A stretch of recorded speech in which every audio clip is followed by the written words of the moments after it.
Only 3 ingredients chocolate pudding. Yes, you heard it right.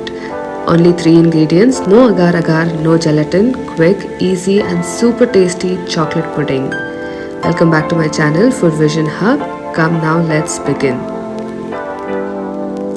I have taken 2 persimmons fruit, which is also called as amarpal or rampal. Cut it and peel the skin of the persimmons.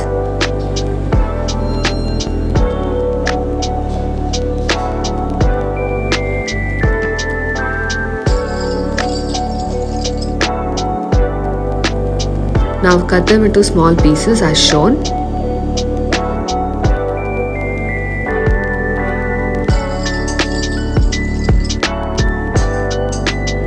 Transfer the chopped persimmons into a mixer grinder.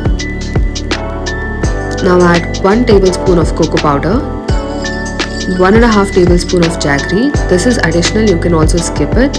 Now blend it and make it a fine paste.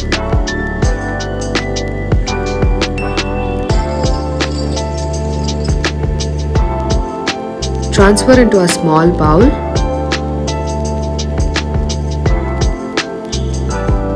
Make sure you tap it to release all the air bubbles. Now refrigerate this for 2 hours. It's been 2 hours in the refrigerator. Now take a plate and gently flip the bowl and tap it. Now our creamy, delicious persimmon chocolate pudding is ready. For more such recipes, please like, share and subscribe. Thank you.